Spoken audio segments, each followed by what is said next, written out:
2교시 수업을 시작하도록 하겠습니다. 제가 이제 좀 쉬는 시간에 그 4번 네 번째 거래에 있었죠. 카드로 결제하고 기란서를 발급한 것. 그거를 지금, 아까는 이제 현금 카면으로 이제 입력을 했었고요.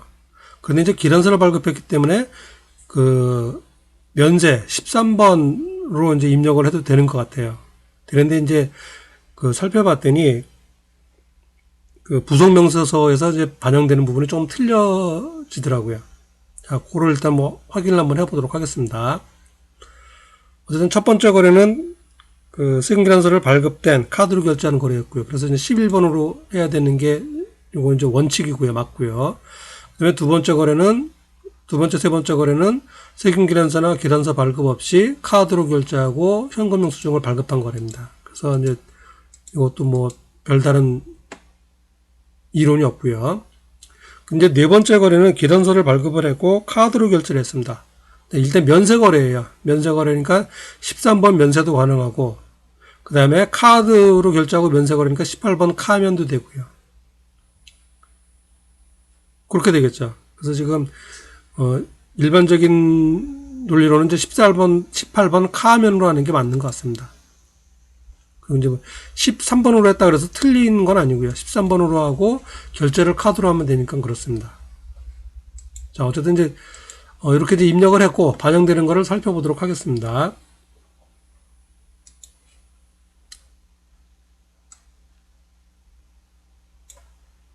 신용카드 매출전표 등 발행금액 집계표 1월부터 3월.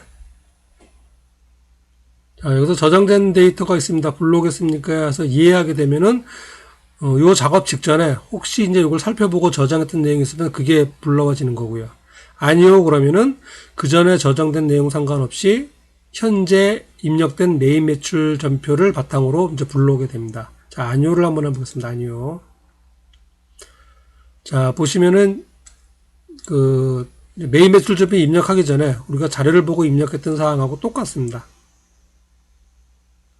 그래서 카드로 결제한 과세 매출분이 330만 원이고요. 그 다음에 현금 영수증 발급된 게 55만 원. 그 다음에 면세 매출분은 세 번째 거래 하나 있었죠. 그리고 카드로 결제한 것이 5만 원입니다. 그 다음에 세금기란서 발급된 게 220만 원. 첫 번째 거래였었죠. 그리고 지금 요게 반영이 안 되고 있습니다. 네 번째 거래가 카드로도 결제했고 그 다음에 기란서 발급한 거였는데 반영이 안 되고 있기 때문에 요거는 별도로 15만원 이렇게 입력을 해주셔야 될 것 같습니다. 실제 이제 실무에서 만약에 한다 그러면 이제 맞춰주는 거겠죠. 각각에 들어가 있는 금액 반영되는 것, 그 다음에 하단의 금액 정확히 맞을 수도 있고 이렇게 이제 유형에 따라서 반영이 안 되는 경우 있으면은 그거는 따로 입력을 해주셔야 됩니다. 그리고 이제 메인 매출 전표에서 예를 들어서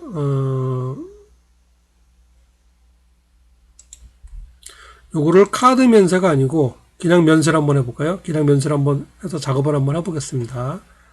카드 면세가 아니고 13번 면세 그리고 대금 결제는 카드로 이렇게 했었죠. 확인. 맞습니다. 자, 그리고 반영된 거를 한번 살펴보도록 하겠습니다.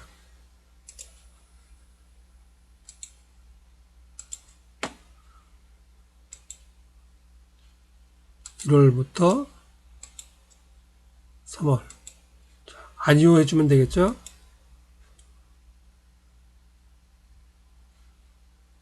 자, 그러면은 그 조금 전에 살펴본 거랑 틀리게 지금 그 면세 매출분 카드로 결제했는데 반영이 안 되고 있고요.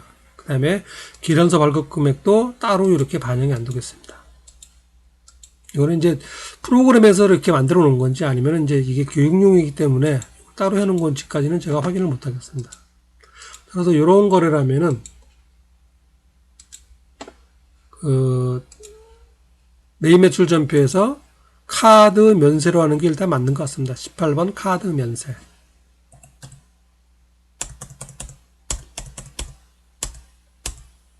카드 면세로 하고 그리고 신용카드 매출전표 발행금액 집계표 이렇게 살펴보고, 그리고 지금 계산서 발급금액이 빠져있죠. 요거는 추가로 이렇게 입력이 돼야 되는 게 그 적당한 그런 회계 처리인 것 같습니다. 이렇게. 자, 어쨌든 신용카드 매출전표 등 발행금액 집계표는 이렇게 이제 반영이 되었고요. 각 칸별로 카드 결제 과세 매출분, 현금 영수증 과세 매출분, 카드 결제 면세 매출분, 현금 영수증 발행 면세 매출분. 그렇게 크로스로 체크해서 금액을 확인해 주시면 되겠습니다.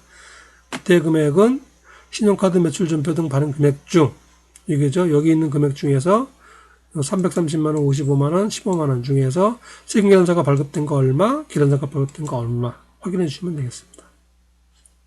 자, 됐고요. 그 다음에 부가가치세 신고서 살펴보도록 하겠습니다. 부가가치세 신고서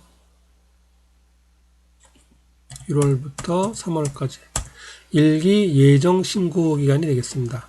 자, 아까와 마찬가지로 기존 데이터 불러오겠습니까 하면은 조금 전에 뭐 입력된 거랑 상관없이 혹시 열어보고 저장한 게 있으면 그게 불러와지는 거고, 아니요 하면은 현재 입력되어 있는 메인 매출전표를 그대로 반영을 합니다. 그래서 아니요라고 해보겠습니다.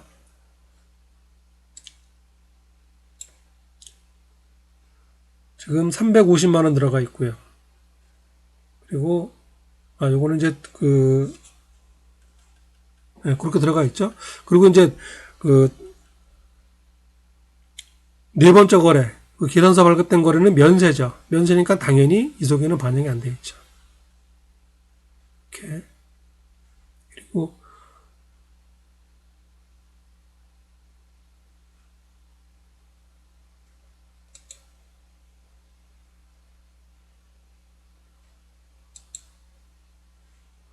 요거는 이제 나중에 이제 그 신용카드 발행된 거, 요 금액에 대해서 이제 일정한 금액 공지해 주는 게 있습니다. 그래서 이제 이쪽으로 이제 반영이 되어 있는 거고요.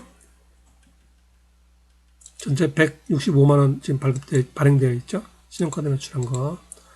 자, 그래서 어쨌든 이제 신용카드 매출과 관련돼서는 이 정도 보시면 될 것 같습니다. 자, 그리고 이제 또 하나 살펴볼 게, 지금 부가세 신고서에서 좀 저기 또 하나 살펴봐야 되네요.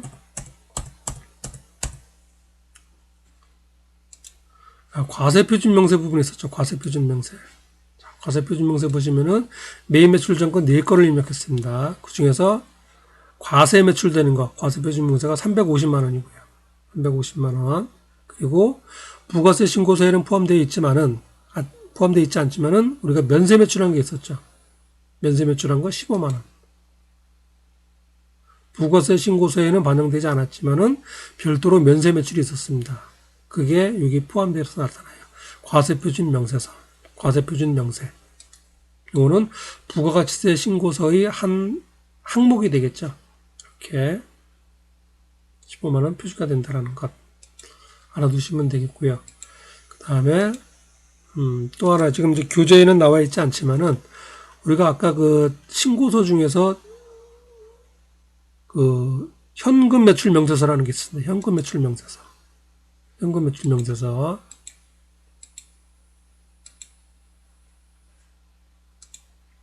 이렇게 보시면은 현금 매출한 것 이렇게 표시가 되고 있습니다. 350만원 매출했는데 그 중에서 세금계산서 발급된 것, 카드 결제한 것, 그 다음에 현금 영수증 발급한 것, 이렇게 표시가 되고 있는 게 현금 매출 명세서가 되겠습니다. 역시 메인 매출 전표에 의해서 자동으로 작성이 되는 서식이라고 보면 되겠습니다.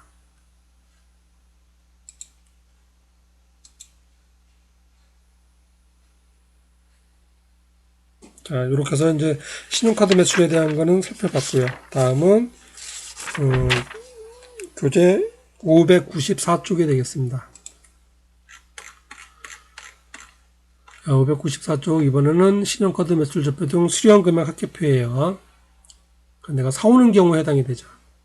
그래서 보시면은 신용카드 및 현금 영수증으로 매입을 할 경우에 이게 자동으로 반영된다. 그래서 매입 매출 전표에서 57번 카드 과세 매입이죠. 그 다음에 61번 현금 영수증 매입을 하면은 요 서식에 자동으로 반영된다. 그 얘기입니다. 그리고 이제 내가 직접 입력하는 경우에는 이렇게 뭐 어떠한 내용을 입력해야 된다라는 게 써 있습니다. 자, 우리는 이제 그 문제를 보고 직접 쓰는 게 아니고 이제 이것도 매입 매출 전표에 입력을 해서 반영되는 걸 한번 살펴보도록 하겠습니다. 이 문제에서 약간 좀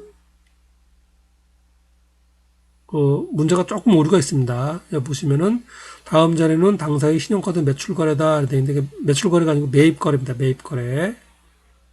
그리고 이제 발행 금액이 아니고 수취 금액이죠. 수취 금액 그렇게 되어 있고 문제에서는 이런저런 거 있고 어쨌든 직접 작성을 해봐라라고 되어 있는데 매입 매출 전표에 입력을 하고 그리고 이제 반영되는 것을 살펴보는 것으로 가름을 하도록 하겠습니다. 자, 그런데 이제 주의하실 게 자, 4건이 있습니다.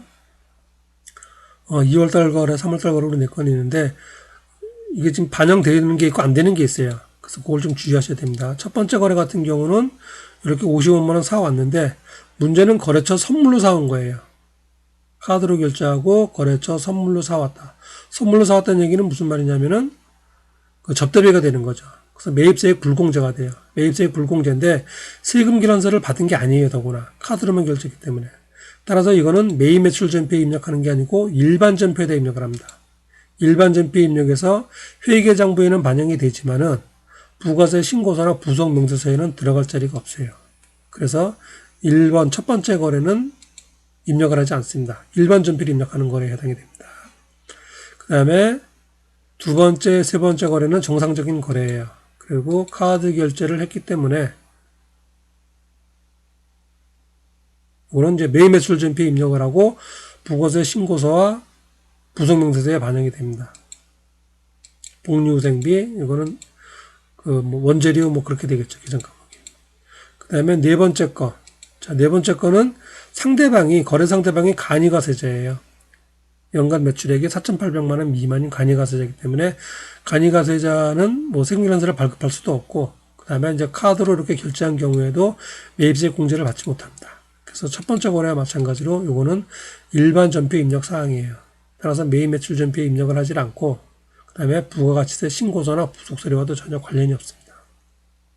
따라서 두 번째와 세 번째 거래만 입력을 하시면 되겠습니다.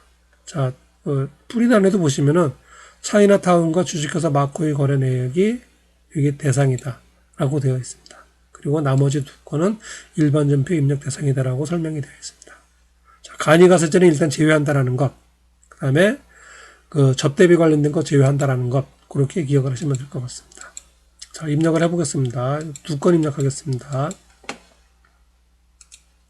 자, 날짜는 그냥 2월 달에다 1월 달에다 그냥 입력을 하겠습니다. 25일 날.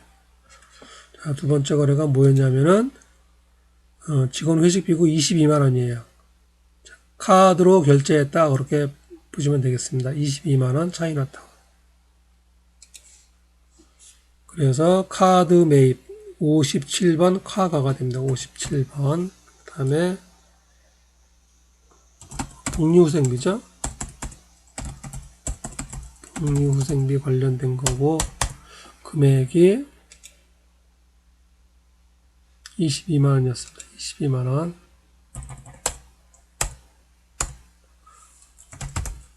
차이나타운 이렇게 되어 있고요. 그리고 카고하니까 카드 설정해 줘야죠. 신한카드 확인. 그리고 4번 카드 결제. 그러면은 차변에 부가세 대가금, 차변에 복리후생비가 되겠죠. 복리후생비. 그리고 미지급금이 되겠고요. 그래서 한 건 입력이 끝났습니다. 자, 두 번째 거. 날짜는 그냥 임의로 이렇게 하고 두 번째 거래 컴퓨터 부속 원재료 사온 거죠. 부품 사온 겁니다. 55만 원 마코. 역시 카드 매입이 되죠. 카드로 사왔다 그랬으니까. 현금 영수증인 경우는 현과가 되겠고요. 57번 카과. 자, 부품을 했고 금액은 55만원이라 그랬습니다. 부가세 포함된 금액으로 입력을 하면은 이렇게 110분의 100, 110분의 10 구분이 되겠고요. 여기는 마코, 그리고 카드가 신한카드, 카드 결제,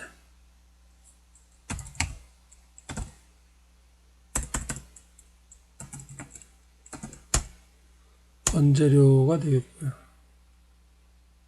차변에 이게 지금 자, 여기가 원재료죠. 여기가 원재료고 그 다음에 여기는 뭐 유상매입금이 되겠죠.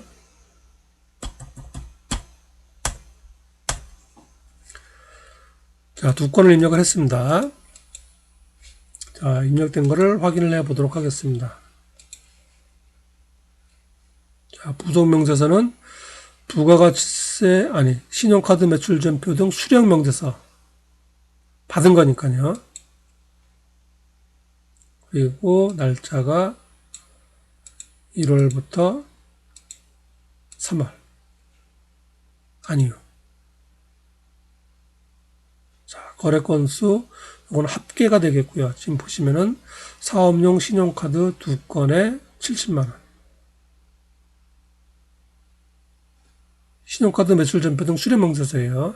그리고 구체적으로 어디에서 사왔냐? 여기서 사온 거죠. 주식회사 차이나타운, 그 다음에 마코.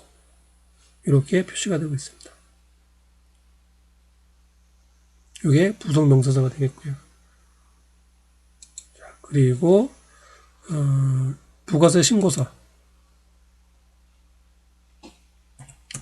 반영된 거를 보겠습니다. 자, 예하면 아깝게 불러올 때고요. 아니요 하면은 현재 것까지 반영돼서 불러와집니다.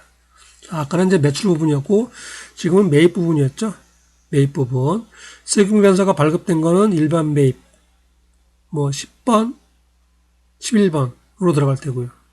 그거 외에 카드나 현금 영수증 경우는 그 밖에 공제세 여기로 들어가죠. 70만원. 이렇게 해서 부가가치세 신고서에 반영이 된 걸 알 수 있습니다. 자, 그리고 또 하나 이렇게 보시면 이제 여기 뭐 사업용 신용카드 뭐 이제 카드 회원 번호 같은 거 들어가 있는데 요거는 전부 다 그 거래처 등록에서 등록된 내용들입니다. 거래처 등록. 카드를 이제 카드 번호 준 거고요. 그 다음에 카드 종류를 사업용 카드. 여기도 보시면은 일반 카드, 복지 카드, 사업용 카드 되어 있죠. 그래서 이제 사업용 카드 하면은 사업용으로 들어가고 일반 카드 그러면 개인인 경우예요. 그래서 여기 입력된 내용들이 지금 여기에 반영이 되고 있습니다. 일반 카드 그러면 이제 신용카드 여기로 반영이 되겠죠. 그래서 그 프로그램에서 보면은 거래처라든가 회사, 그 다음에 이제 뭐 일반 전표 입력, 매입 매출 전표 입력 등등이 각종 신고서나 부속 서류, 뭐 재무제표 등등에 이렇게 서로 연동돼서 반영이 된다라고 반영이 되고 있습니다. 그런 것들이 이제 교재에 이제 부분적으로 설명이 되어 있는 것도 있고 안 되어 있는 것도 안 되어 있는 것도 있고 그런데 되어 있는 거 위주로 여러분이 이제 학습을 하시면 될 것 같아요.